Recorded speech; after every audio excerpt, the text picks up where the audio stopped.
Visakha Yarada beach లో సరదాగా స్నేహితులతో కలిసి బీచ్ లో స్నానానికి వచ్చిన వారిలో ఇద్దరు యువకులు గల్లంతయ్యారు.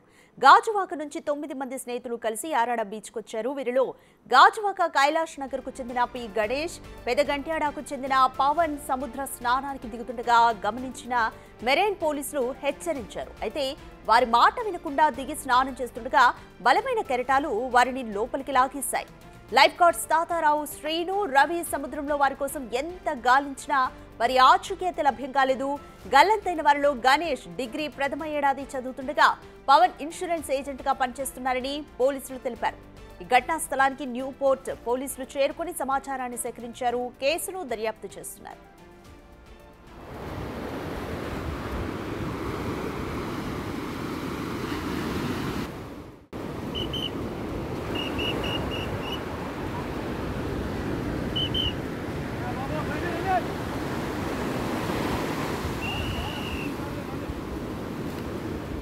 అయితే విశాఖ యారాడ బీచ్ లో సరదాగా స్నేహితులతో కలిసి బీచ్ లో స్నానానికి వెళ్లారు కొంతమంది యువకులు. అయితే వారిలో ఇద్దరు యువకులు గల్లంతైనట్లుగా తెలుస్తోంది.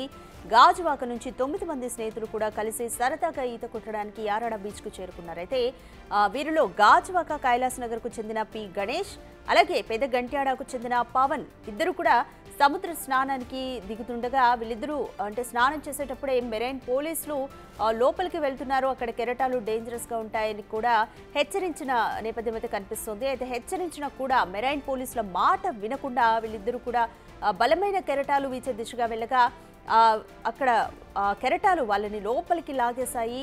అయితే లైఫ్ గార్డ్స్ తాతారావు, శ్రీను, రవి సముద్రంలో వారి కోసం ఎంత గాలించినా కూడా ఇప్పటి వరకు వాళ్ళ ఆచూకీ అయితే లభ్యం కాలేదు. దీనిపై మోర్ డీటెయిల్స్ మా ప్రతినిధి రాజు అందిస్తారు. రైట్ రాజు, యారాడ బీచ్ లో ఈతకని వెళ్లిన 9 మందిలో కూడా ఇద్దరు కొట్టుకుపోయినట్టుగా తెలుస్తోంది. అయితే మెరైన్ పోలీసులు వారిని హెచ్చరించినట్లుగా కూడా చెప్తున్నారు. సో మెరైన్ పోలీసులు ఏం చెప్తున్నారు ఈ ఘటన పట్ల?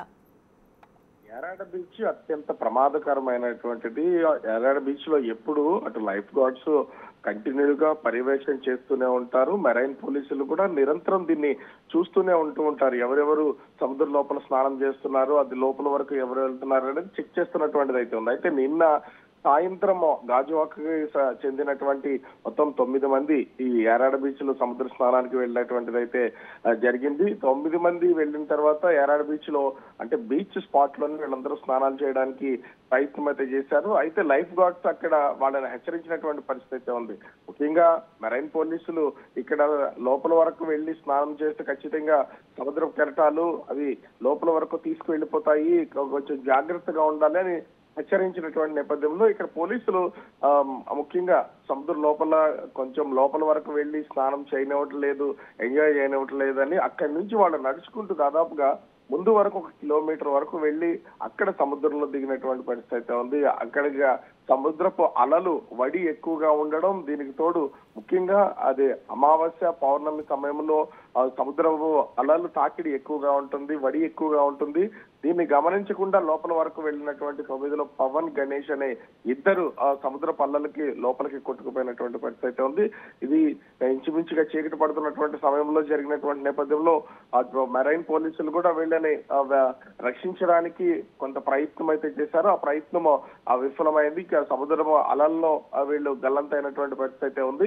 ఈ నేపథ్యంలో చీకటి పడే వరకు కూడా వీళ్ళు వాళ్ళ కోసం వెతికే ప్రయత్నం అయితే చేశారు. ప్రస్తుతం వాళ్ళకి సంబంధించినటువంటి ఆచూకీ ఏమీ లభించలేదు. అయితే ఈ రోజు ఉదయం అంటే రాత్రి విషయం తెలిసిన తర్వాత కుటుంబ సభ్యులు కూడా అసలు ఈ సముద్ర స్నానానికి వెళ్ళినటువంటి వాళ్ళ ప్లేస్ కి అయితే చేరుకున్నటువంటి పరిస్థితి అయితే ఉంది.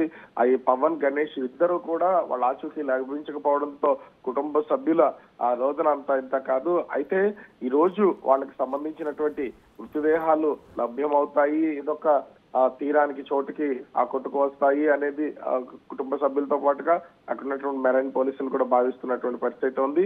సహజంగా ఎక్కడైనా సరే సముద్ర స్నానాలు చేయడానికి వెళ్ళినప్పుడు, బీచ్ లో ఎంజాయ్ చేయడానికి వెళ్ళినప్పుడు పోలీసులు హెచ్చరికలు కూడా ఖచ్చితంగా చేస్తూ ఉంటారు. వాటిని పట్టించుకోకుండా ఉండడం వల్ల ప్రాణాలు మెరుగు తెచ్చుకుంటున్నటువంటి పరిస్థితి. పోలీసులు ఎంత చెప్పినా, మెరైన్ పోలీసులు హెచ్చరికలు జారీ చేసినా, హెచ్చరికల బోర్డులు ఉన్నా కూడా దాన్ని పట్టించుకోకుండా అక్కడి నుంచి వదిలి వాళ్ళు ఇంకా ముందుకు వెళ్లి వాళ్ళ ప్రాణాలను వాళ్ళ చేతులు వాళ్ళే పోగొట్టుకున్నటువంటి సంఘటన చోటు చేసుకున్నటువంటి పరిస్థితి అయితే కనిపిస్తుంది. ఇప్పటి వరకు అయితే వాళ్ళకి సంబంధించినటువంటి మృతదేహాలు లభ్యం కాలేదు. వాటిని వెతికే పనులు అయితే ప్రస్తుతం ఈ మెరైన్ అండ్ కోస్ట్ గార్డ్ పోలీసులు అయితే చేస్తున్నటువంటి పరిస్థితి కనిపిస్తోంది. Thank you Raju.